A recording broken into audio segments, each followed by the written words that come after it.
warahmatullahi wabarakatuh. Kami dari kelompok 4 akan mempresentasikan tentang sarana berpikir ilmiah dalam ilmu pengetahuan.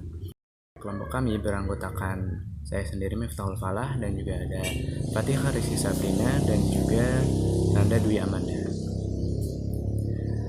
Pengantar, manusia hidup pasti berpikir ya, karena manusia dibekali akal dan pikiran. Tentu saja. Itu juga yang membedakan manusia dengan makhluk ciptaan Tuhan lainnya.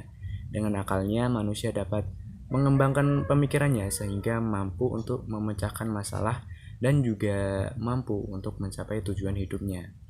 Contohnya seperti ketika manusia lahir ke dunia, pasti belum dapat melakukan sesuatu sehingga hingga mereka dewasa baru dapat melakukan apa yang mereka inginkan tentunya. Selama itu pula mereka akan berpikir untuk menuju proses pendewasaan dan menciptakan ilmu-ilmu baru untuk dapat diterapkan dalam kehidupan sehari-hari. Berpikir ilmiah. Nah, berpikir ilmiah itu apa? Berpikir ilmiah itu adalah berpikir secara logis dan juga empiris. Nah, logis sendiri adalah masuk akal dan empiris adalah yang sesuatu yang dibahas secara mendalam berdasarkan fakta yang dapat dipertanggungjawabkan. Selain itu juga menggunakan akal budi untuk mempertimbangkan, memutuskan dan juga mengembangkan sesuatu itu. Berpikir juga merupakan sebuah proses yang membuahkan pengetahuan. Proses ini merupakan serangkaian gerak pemikiran dalam mengikuti jalan pemikiran tertentu yang akhirnya akan sampai pada sebuah kesimpulan yang berupa pengetahuan itu sendiri. Hakikat sarana berpikir ilmiah. Sarana berpikir ilmiah merupakan alat yang membantu kegiatan ilmiah dalam berbagai langkah yang harus ditempuh. Tanpa penguasaan sarana berpikir ilmiah, kita tidak akan dapat melaksanakan kegiatan berpikir ilmiah yang baik.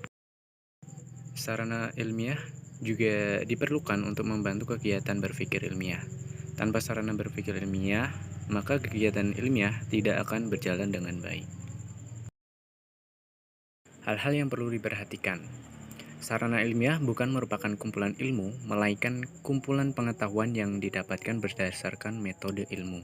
Seperti diketahui, salah satu di antara ciri-ciri ilmu umpamanya adalah penggunaan induksi dan deduksi dalam mendapatkan pengetahuan. Sarana berpikir ilmiah tidak mempergunakan cara ini dalam mendapatkan pengetahuannya. Secara lebih jelas, dapat dikatakan bahwa ilmu mempunyai metode tersendiri dalam mendapatkan pengetahuannya yang berbeda dengan sarana berpikir ilmiah. Tujuan mempelajari sarana berpikir ilmiah adalah untuk memungkinkan kita untuk menelaah ilmu secara baik. Dengan demikian, fungsi sarana ilmiah adalah membantu proses metode ilmiah, bukan merupakan ilmu itu sendiri. Bahasa sebagai sarana berpikir ilmiah. Bahasa merupakan alat komunikasi verbal yang dipakai dalam seluruh proses berpikir ilmiah, di mana bahasa merupakan alat berpikir dan alat komunikasi untuk menyampaikan pikiran. Ciri-ciri bahasa ilmiah.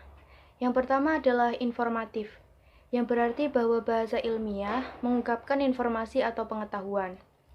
Yang kedua adalah reproduktif, adalah bahwa pembicara atau penulis menyampaikan informasi yang sama dengan informasi yang diterima oleh pendengar atau pembacanya. Yang ketiga adalah intersubjektif, yaitu ungkapan-ungkapan yang dipakai mengandung makna-makna yang sama bagi para pemakainya. Yang keempat adalah antiseptik, berarti bahwa bahasa ilmiah itu objektif dan tidak memuat unsur emotif. Kendati pun pada kenyataannya unsur emotif ini sulit dilepaskan dari unsur informatifnya.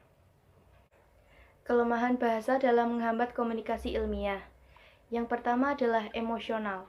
Ilmuwan sulit untuk membuang faktor emotif ketika mengomunikasikan pengetahuan informatifnya. Karena hal tersebut, kalimat menjadi bersifat emosional dan mengakibatkan kalimat tersebut kurang objektif. Yang kedua adalah kabur. Maksudnya, kata-kata mengandung makna atau arti yang tidak seluruhnya jelas atau pasti. Yang ketiga adalah bahasa acapkali bersifat sirkular atau berputar-putar. Oke, sekian dan terima kasih dari kelompok kami. Apabila ada kesalahan kata, mohon dimaafkan. Assalamualaikum warahmatullahi wabarakatuh.